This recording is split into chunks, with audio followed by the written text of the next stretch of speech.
La revue des titres, donc maintenant, on y va avec le quotidien national, le quotidien de service public Le Soleil à sa une. Élu à la 45e président des États-Unis, que peut-on attendre de Donald Trump?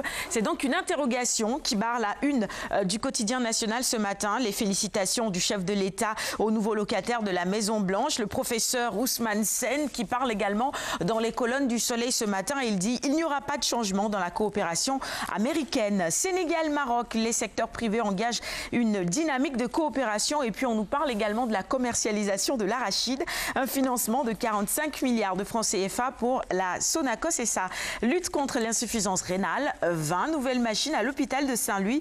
Et puis le musée des civilisations noires, un prolongement du festival de 1966, le festival mondial des arts nègres. On termine avec les éliminatoires de la Coupe du Monde 2018, Afrique du Sud-Sénégal. Les Lions à Polokwane depuis hier. Et puis je vous rappelle que vous pourrez suivre donc sur nos antennes l'intégralité de ce match en direct et en exclusivité avec le Desk Sport.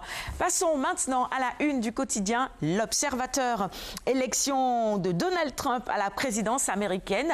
La peur bleue des Sénégalais d'Amérique, avec évidemment quelques témoignages recueillis de ces Sénégalais-là dans les colonnes de l'Obs de ce matin. La Tribune, sur le même sujet, à la une donc, Hilary Terrassé, Trump surprend le monde. Hollande parle d'une période d'incertitude, le président français évidemment. Passons à la une du quotidien Enquête maintenant, changement radical de discours après son élection. À quel Trump se fier? On s'y attendait quand même à Alioune Badara Khan. On savait quand même qu'il allait, sur certaines déclarations, revenir à de meilleurs sentiments. Mais c'est clair, il est obligé en tout cas de faire face à ses responsabilités présidentielles, parce que tout simplement les États-Unis restent la première puissance mondiale. Donc c'est un pays qui se doit d'avoir à sa tête un homme responsable, sensé. Donc quel que soit le discours un peu incendiaire qu'il avait durant la campagne, il saura une fois installé à la Maison-Blanche que la réalité est tout autre, qui se doit d'apaiser, de susciter moins de crainte, d'être plus rassembleur. La preuve, lors de son premier discours, juste après son élection, il s'est proclamé comme étant le président de tous les Américains, parce qu'il sait qu'actuellement la société américaine est profondément divisée dans ce sens que, parce que tout simplement, Hillary Clinton, qui est arrivée en deuxième position, a gagné le vote majoritaire. Et c'est ça le paradoxe de la démocratie américaine. Vous pouvez gagner le suffrage universel et ne pas être élu à la Maison-Blanche à cause des grands électeurs. Donc est-ce que les États-Unis même en soi restent un modèle démocratique? Moi en tout cas, cela me laisse un peu perplexe.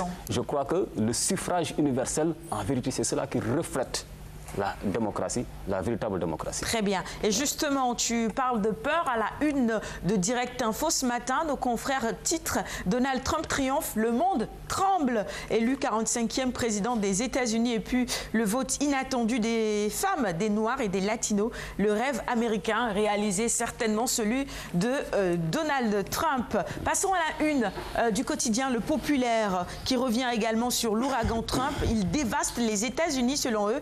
Et puis ce fait rocambolesque également est à la une du Populaire. Rocambolesque cas d'enlèvement dans la capitale du rail. Kidnapping d'une femme enceinte de 5 mois à Thiès.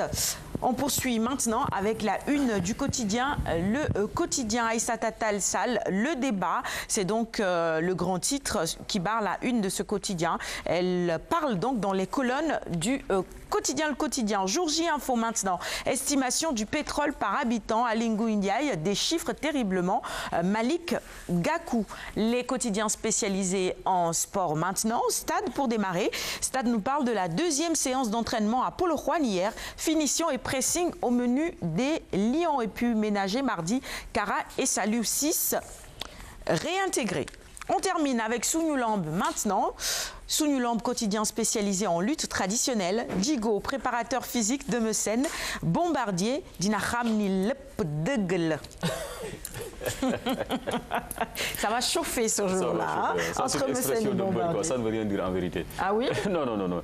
La seule vérité pour n'importe quel lutteur, quelqu'un qui descend en tout cas dans l'arène, c'est celle-là, la vérité de l'arène. De l'arène, du terrain. Voilà. Bombardier n'est pas n'importe qui et Eumeu pourrait augmenter son poids entre-temps. On verra, on a déjà étudié Bombardier. Non, Eumeu ne fera pas cette erreur cette fois. Si ça lui a joué un sale tour contre le Roc des Parcelles Assainies, Modou Lo, ce jour-là, Eumeu était trop surchargé et voilà, c'était très compliqué pour lui. Très bien. De bien manœuvrer. Je me souviens même qu'on l'avait vu soulever plein de pneus comme ça et on était tous impressionnés. En tout cas, ce sera tout pour la revue des titres de ce matin.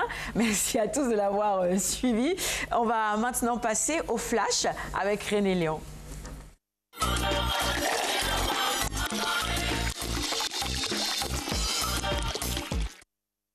Bonjour René, j'aime beaucoup tes couleurs du jour. C'est vrai.